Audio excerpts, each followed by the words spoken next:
আসসালামু আলাইকুম সম্মানিত দর্শকবৃন্দ। আজকে আপনাদের সামনে যে ঘাসটি নিয়ে কথা বলবো এটি মূলত তাইওয়ান হাইব্রিড ঘাস। এটি তাইওয়ানে এই গাছটিকে জায়ান্ট কিং বলা হয়। দর্শক শ্রোতা, এই গাছটি দিয়ে তাইওয়ানে ফিড তৈরি করা হয়।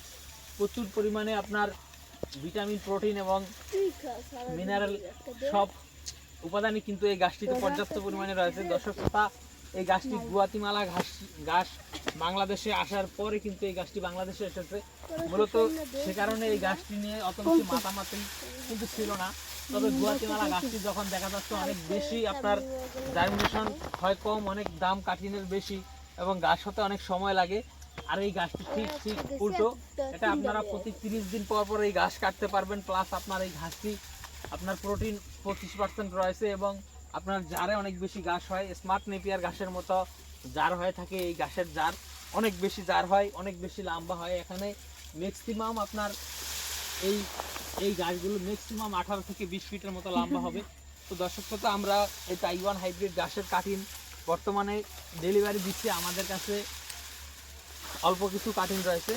আপনারা যারা এই তাইওয়ান হাইব্রিড ঘাস নতুন অবস্থায় লাগাতে চান তারা আমাদের কাছ থেকে এই ঘাসগুলোর কাটিং নিতে পারেন। দেখেন কি পরিমাণ ঘাস এই জমিতে হয়েছে। এই গাছগুলো হচ্ছে অনেক বেশি লম্বা হয়, অনেক বেশি মোটা হয়, অনেক বেশি মিষ্টি হয়। দর্শক শ্রোতা, সবচেয়ে বড় কথা হলো 30 দিন বয়সে আপনারা এই ঘাস কেটে গরুকে খাওয়াতে পারবেন। বাংলাদেশে এত কম সময়ে ঘাস কেটে খাওয়ানোর মতো ঘাস একটিও নেই। যারা ঘাস আপনারা 45 থেকে 50 দিনে কেটে খাওয়াতে পারবেন। স্মার্ট নেপিয়ার 45 থেকে 60 দিনে কেটে খাওয়াতে পারবেন। নেপিয়ার কিংবা পাকসন আপনারা 45 থেকে 50 বা 60 দিন লাগবে। তবে তাইওয়ান ঘাসটি আপনারা 30 দিন বয়সে কেটে খাওয়াতে পারবেন। সেক্ষেত্রে কিন্তু আপনার জারার থেকে দ্বিগুণ ফলন হবে তাইওয়ান হাইব্রিড ঘাসে। তো দর্শক, চাইলে আপনি এই ঘাসটি লাগাতে পারেন। আর আমাদের কাছে বর্তমানে সব ধরনের ঘাসের কাটিং রয়েছে।